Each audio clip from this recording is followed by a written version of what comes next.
Hello and welcome. It's another Confessions podcast from your friends at BBC Radio 2, and here's the proof. Simon Mayo. See, it's actually a Radio 2 jingle there at my disposal. Anyway, it's our Confessions podcast, so here come all the confessions from this week. Everyone needs a little bit of forgiveness, which is almost a hit for the corgis. So this week's concise collection, they all had these titles: Is Vic There? Golden Brown. Then we had You Wash Your Face in My Sink.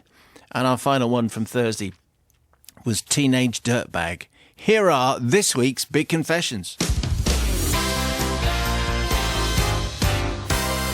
Father Simon and the Clement Consortium. My confession goes back over 15 years to a previous job, which, although interesting, was ripe for a bit of livening up on quiet days. I worked in a museum in Manchester that had a lot to do with science and industry and the start of the railways, which has narrowed it down quite a lot.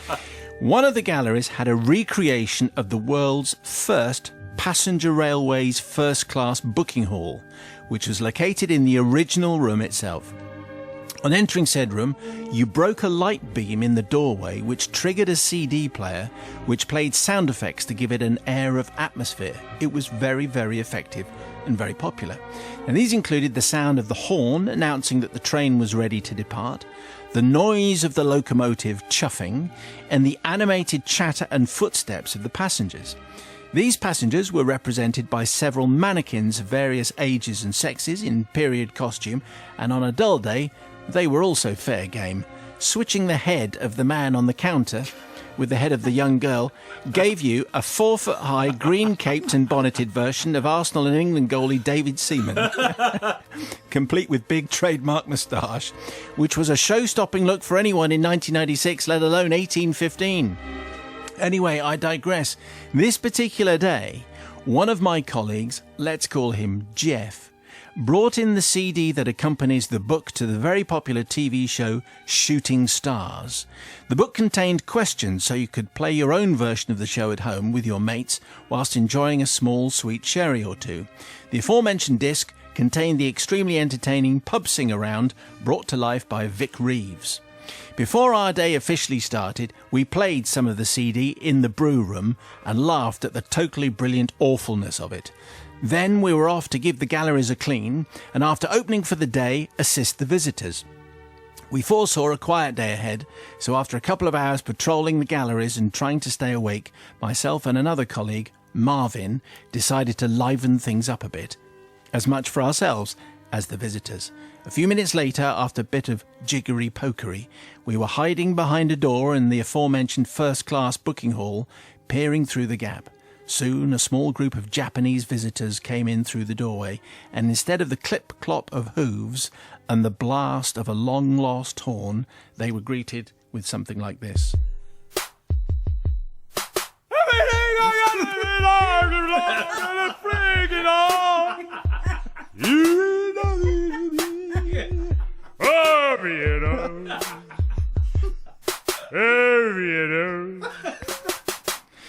Well, I don't know quite what they thought was going on, as their expressions were a mixture of confusion, fear, and total bafflement. But we stood behind the door, watching through the crack, muffling our laughter while tears ran down our faces.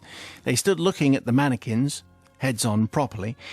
That's the mannequins, not the Japanese visitors, and then after a short conversation between themselves and some pointing, went up the stairs and into another area. We roared with laughter, struggling for breath whilst crying, but we quickly reset the CD in readiness for the next visitors, still giggling at the ridiculousness of it.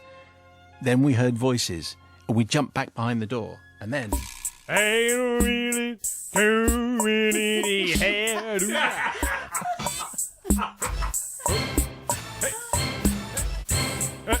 I will comb in my head tonight. Is this a 19th century ticket hall? Or not? Hey! Anyway, Father Simon, we were bent double, crying with our hands over our mouths to stifle the laughter, and thankfully the students who just entered the room found this equally as amusing as we did. This kept us entertained for a good while. We changed the track for variety, of course, and it kept the boredom level to absolute zero. However, When it comes to forgiveness, I don't need it from my former workplace. We'd done our cleaning and nothing got broken, and we livened up the visits of many people. I do need to seek forgiveness, though, from the Japanese visitors who must have wondered what the hell was going on and what Vic's wailing had to do with the world's first railway station. And yes, I do have a copy of the book and the CD, and I put it on just to cheer me up. Angie, who's in Greenfield. Anyway, it's the kind of thing that you would be tempted to do, especially if putting on a CD and it's triggered by that beam of light, and then it fires off all kinds of noises and images. If you are bored, maybe you're going to give it a little bit of comedy for extra effect. Let's see what the committee make of this. Sister Bobby, first of all. Well, as a general wash, I'm definitely up for workplace hijinks. So it's very easy. And the other thing, when you think about, they're just trying to present a natural scene. Who's to say there isn't a pub down the street with someone playing the Joanna? So I don't think it's really far away from the truth, to be honest. I think you're absolutely forgiven. Unlikely that they would be playing Genesis or Ultravox Yeah, I on the piano. I know. But, you're forgiven. No harm. Strictly speaking, Phil Collins, but, I think I think you're fine. No points at all. Yes, so I think this definitely works, but only if the people who are tripping the light beam get the cultural reference. So I'm not going to forgive for the Japanese tourists, because the Japanese, what on earth is, you may as well just be playing any just random sound, because I don't understand what's going on. Whereas people who were around at the time were watching Shooting Stars, and I love that pub singer thing that they used to do there, they will have got it and they will have found it hilarious. So I am not forgiving just because you should have picked and choosed who you do the thing for.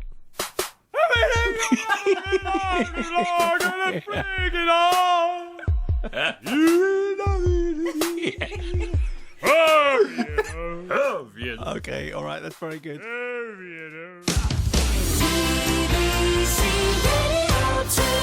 Simon and the Loyal and Forgiving Collective. My tale, which I think is a PG, has been, I think it's a PG, just about, has been weighing on my mind since the summer of 2014. And so I seek reconciliation and forgiveness with my conscience by writing to you. I am a hard-working individual within a very busy industry, and so every now and again a girl likes to treat herself to a holiday with a few of her friends. Therefore, having had a particularly busy year within the office, we took it upon ourselves to arrange a holiday for the four of us. Holiday booked, we were off to Greece, and Simon, I was really excited. I hadn't seen the girls in quite a while, and it had been even longer since I'd been on a break. Our days at university together were tremendous fun and never dull, so our holiday was going to be a perfect way for us all to catch up and maybe have a wine, not with an H, a wine or two, so everything was going to be completely fabulous. However, my tale of woe did not happen whilst on the holiday. It happened about a week before. I decided that my poor pasty body required a little bit of help and assistance to ensure that I did not succumb to the heat of the sun and look like a strawberry on my very first day in our Grecian paradise. That being the case, I booked myself a spray tan. I'd look great, my skin would be covered a little more, and all would be well. Have you ever had a spray tan, Matt? Because you seem like the kind of guy who would really go for that. I cannot get enough of them. Yes. Bobby, have you ever had a spray tan? I've never had a spray tan. Okay, all right. I'm just checking anyway. I should say at this point that I'd never been for a spray tan before. On the day, a lovely woman took me into a room and put me at ease with her soft Essex twang. Oh, good. And laissez-faire approach to explaining what was going to happen next. No, I'm not going to do it. So I'm going to step outside the room and I am doing it. I don't know. So I'm going to step outside the room, and if I could just ask you to change into these paper garments, I'll pop back in and we can get started. Thanks very much, I said. Well, off she popped and I began to change. However, the paper underwear was not attractive. This is a bit like our hospital one from a few months ago. The paper underwear was not attractive, Father Simon. Indeed, it didn't really seem to fit at all. I say that because whilst changing into the underwear, it didn't seem to cover the essentials, and it was with pessimism that I retied the paper underwear in vain, and I turned it round and I turned it inside out. I put it on and I took it off. I put it on, changed it, tried it in every position. It was clearly wrong. I thought perhaps maybe I'd been given the wrong pair. There was a knock at the door. "Is it all right if I come in?" she says. Well, it was not okay. "Can I have a couple more minutes, please?" I called this out in the hope that my situation would improve, and I started panicking. And at this point, I thought maybe I could put the paper hairnet on, put back on my own clothes, and then explain that I needed a new size. I opened the bag I'd been given. I put on the paper hairnet, and out fell another paper item. Aha! The bigger pair of underwear. This is what I've been waiting for. Excellent. The relief in fitting this horrid paper garment was extraordinary. Such joy. I'd never felt happier to feel protected by what was essentially a piece of origami. Origami that now was the right size. Anyway, everything was now in place for the procedure, and the lady came back in, took back my unwanted garments, and explained that in order to obtain a tan, I would be required to stand first one way and then the other in order to apply an even layer and avoid blotchiness, or a Ross from Friends look, as it was explained. I was confident in her, and I was smug in my ability to apply paper clothes, and so we were about to begin. The lady turned round to the bench and appeared to be busying herself with the tools and so on, and then she turned back around and faced me. And Father Simon and I recoiled in shock. Because it turns out that within the paper garments of mine, hers were in there too, in part of the kit. And what I'd been trying to use as a form of underwear 5 minutes before, she was now using, for its correct purpose, as a face mask.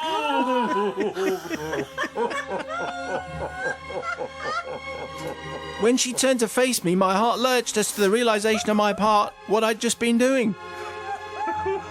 I said nothing. I didn't explain to the lady the confusion in my changing and my inability to tell the difference between underwear and a mask.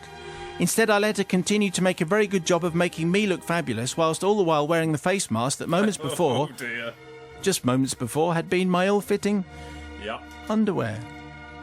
She was using the elastic behind her ears, but I thought it went somewhere else. What? Anyway, I beg forgiveness from the lovely lady who put me at ease with the Essex twang. I apologised to her for not knowing my undies apart from a mask, and not telling her despite the embarrassment that this would cause the both of us. Thank you very much indeed in advance for your kind consideration, Lou. Sounds as though she's applying for a job at the end there. Anyway, so, well, this paper underwear gets you into a lot of problems. You get problems in hospital because it doesn't go on your head.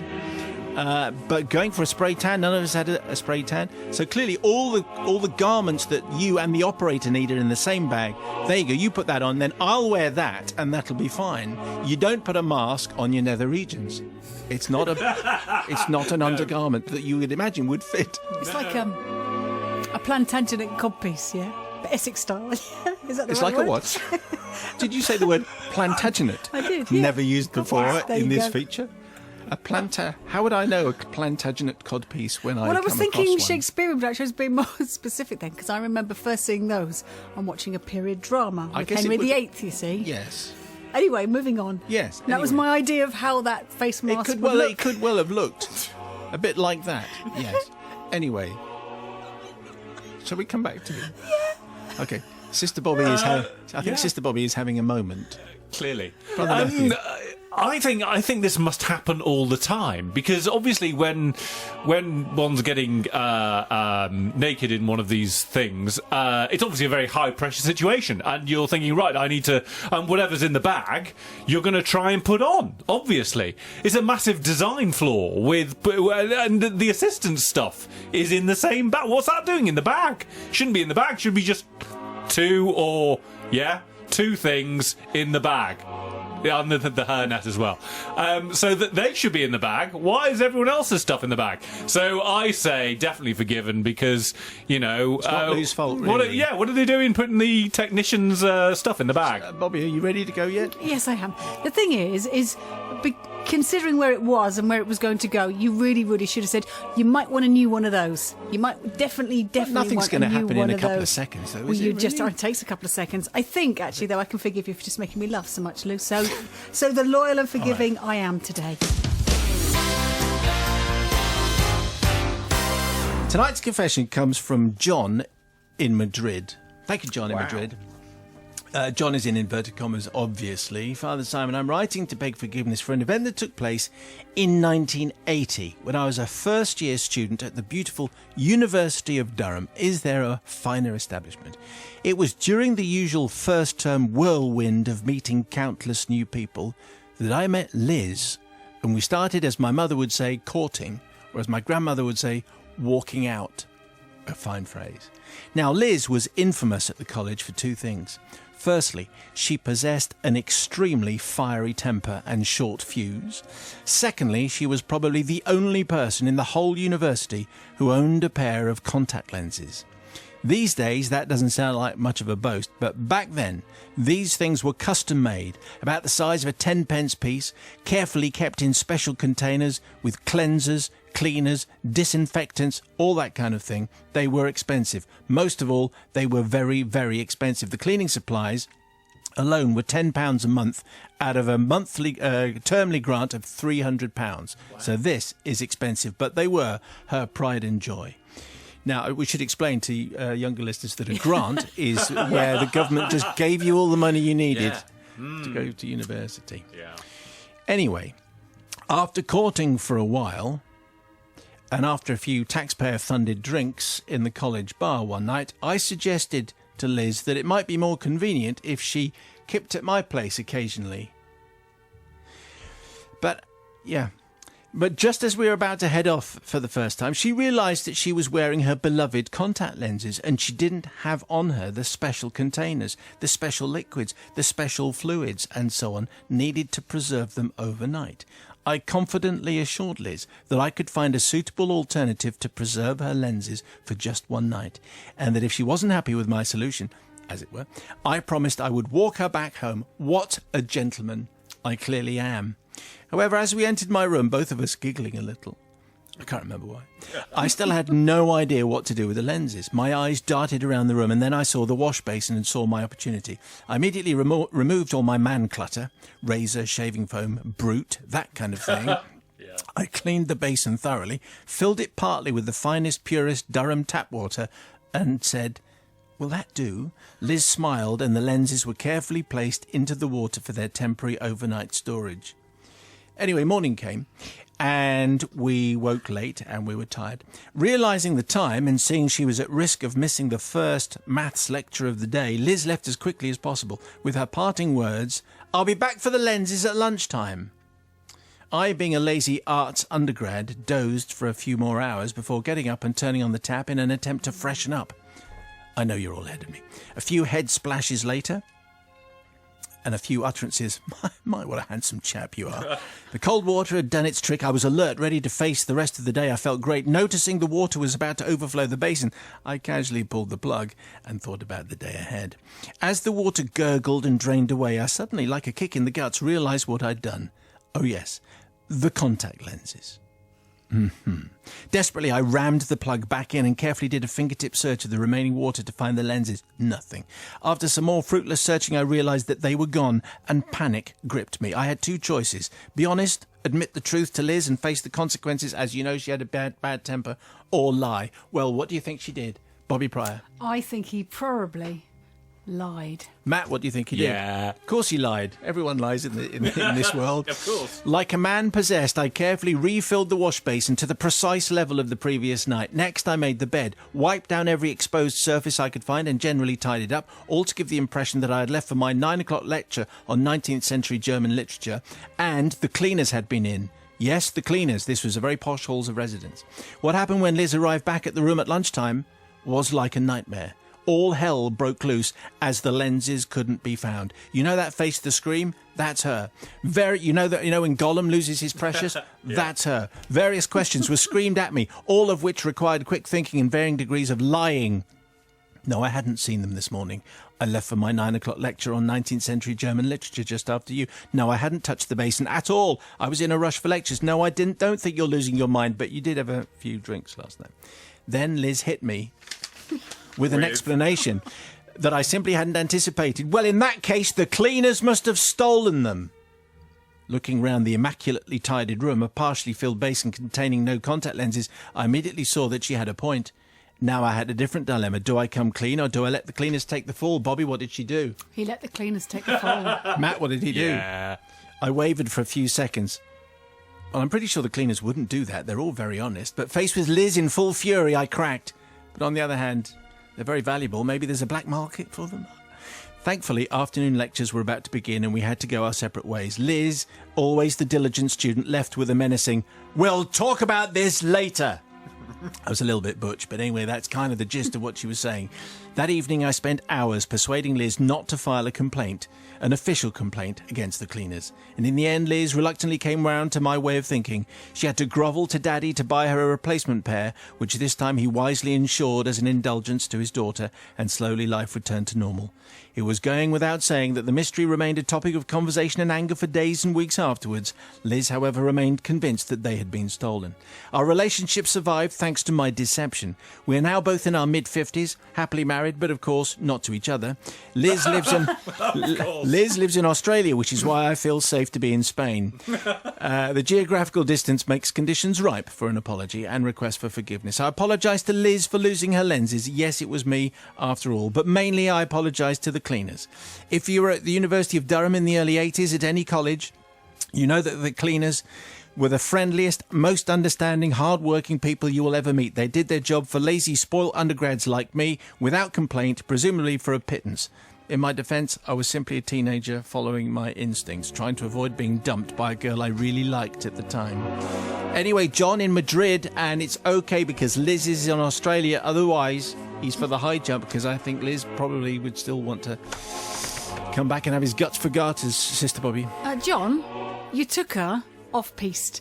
She was on her way home. You took her off on another direction. You said you'd take care of her, and you didn't. You're not forgiven. It's really simple. Brutally harsh, but probably fair, Yes. Brother Matthew. An art student with nothing to do in the morning. Who'd have thought? Why did I think you would? Yeah, well, here's my point. Liz clearly didn't need that. She went off to classes without her contact lenses. Oh, yeah, so, that's true. So she obviously didn't need these contact lenses that much. And anyway, is there any black market in contact? No, I'm not buying second-hand contact lenses. Well, I'm not buying contact lenses at all. But I'm not buying no one's buying second-hand ones. So there's no black. I don't buy that at all. And anyway, Liz's daddy was going to stump up for all of the missing contact lenses. So apparently shipping out Liz one more time, I think, and on her daddy's yacht, etc. So class war, and I am going to forgive. Simon and the Collective. I come before you to seek forgiveness for a misguided and misspent youth. Not that time can be used as a defence in a court of law, or a normal voice, Simon, Yeah. or a confession box for that matter, but age has imparted slightly more wisdom since my youthful days. My guilt and burden occurred in the mid-80s. It was one of those long summer holidays that seem to last forever when you're a 13-year-old boy. It was towards the end of the holidays, and I was fed up of playing Daley Thompson's Decathlon for the 100th time on my ZX Spectrum computer. I lost hours to that. Oh, superb. Was it a good game? Yeah, no, it was great. Did you have to just take part in all the decathlon events? You had to do all of them. The best one was you had to do the endurance race at the end, and your fingers would be gone by the end of it. Because you were typing. Because you're ZX. That's rubbish. Anyway, the words "I'm bored" were met by a snappy reply from my mother. "Why don't you go fishing with Kevin down the canal?" Fictitious name, Father Simon, to protect the not-so-innocent. So I set off on my aquamarine grifter bike, fishing rod strapped to the top tube, and a rucksack full of tackle, jam sandwiches, a carton of umbongo, and a tub of... This is great. and a tub of maggots. I knocked on Kevin's door. We cycled off to the Grand Union Canal with our mullets in the making, blowing in the hot summer wind. This is poetry, Fishy Lee. It's all brilliant. On reaching our favourite spot where Kevin had landed a few quality gudgeon the week before, we set up our rods and made camp. After sitting, staring at inactive floats for what felt like an eternity, we started to feel that familiar feeling coming over us again. It's boredom. That's what it is. Even though it was her idea for me to hang out with Kevin on the day in question, my mum did worry that he would lead me astray. And I was always asked, if Kevin jumped off a bridge, would you do that as well? Well, this particular afternoon, we were that bored, it did seem like a good idea to go on the bridge and just pose, because it was a lovely bridge. But then we saw a vision in the distance, Father Simon. Draped on the deck of a barge, heading our way, was a beautiful young woman with shimmering blonde hair in a bikini top and Daisy Duke shorts. Ooh. Wow.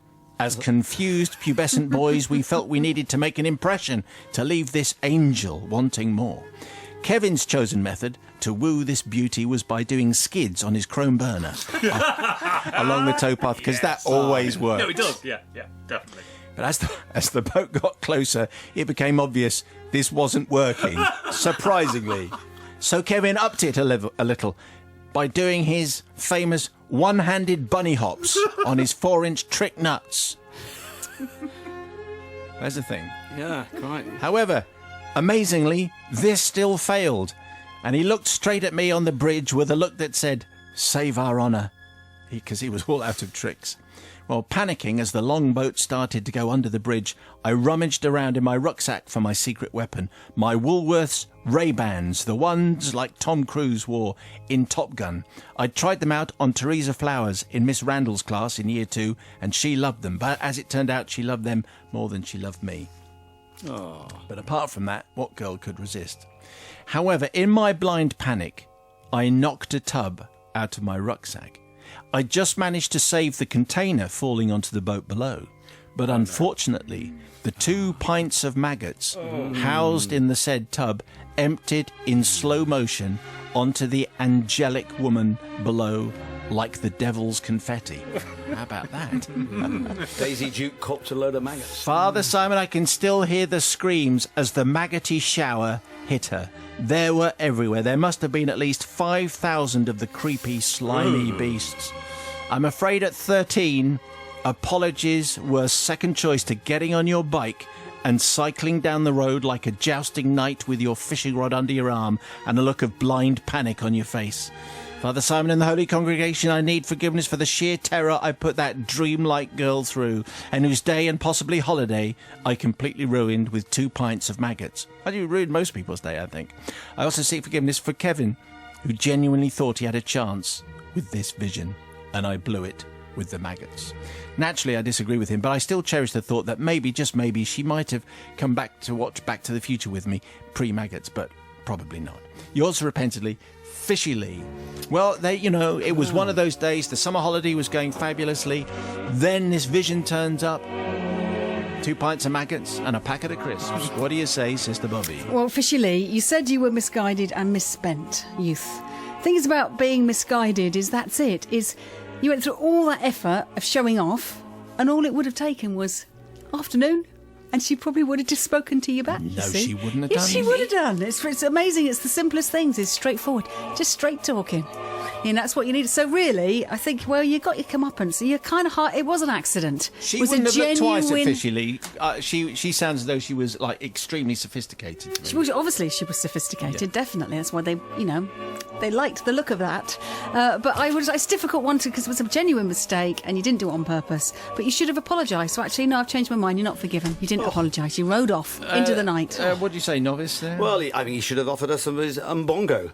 I think that might have done the trick. It was like a drink, wasn't it? Yes. What was in? What was in? It was all natural goodness, I think. Wasn't it? Absolutely, sounds like it, doesn't it? What was in it, Matt? Do you Hardly any remember? additives. It was very fruity, Genuine concoction. fruit. Yeah. They drink it in the... Never left the British Isles. I had a mate just like Kev, who was about a year older than me, but actually could have been 20 years older than me, and name change Charlie Aikman, and name change, and whatever happened, I would always get into a lot of trouble with Charlie, but I really liked it, and to this day, I will still be in touch with him. I know he's up to no good, but he's great fun to be around.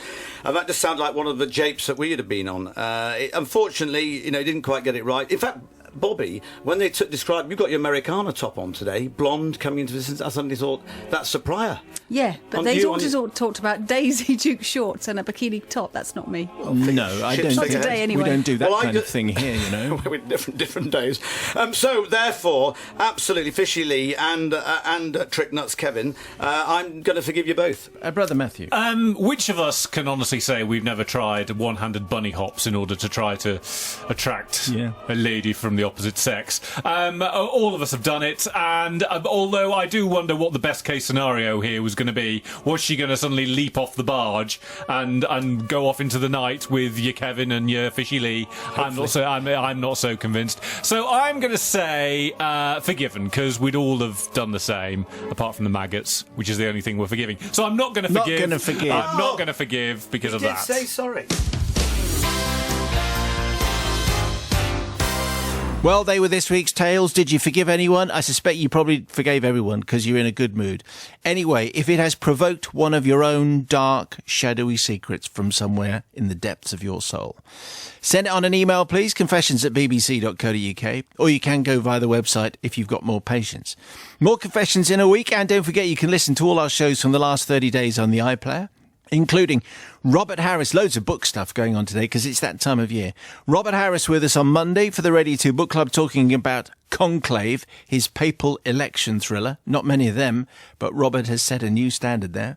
Anthony Horowitz was here on Tuesday to tell us how someone called Simon Mayo ended up being a plot device in his latest crime thriller, Magpie Murders. I know it's true. Wednesday show had Ken Hom telling us about his love of James Brown and discussing his new memoir, which is called My Stir-Fried Life. And on Thursday, World Slam Poetry champ Harry Baker paid a return visit to the show for National Poetry Day. And Nigel served up goat's cheese and caramelised onion tart. The details can be found deep on the Radio 2 website. You head for Thursday's episode page and you toggle down until you hit the recipe, which makes it sound a whole lot easier than it actually is. Anyway, if you've actually got this far in the podcast, and I know most people have bailed out by this time, can you tweet me the words, "I'm not the Dalai Lama"? Thanks.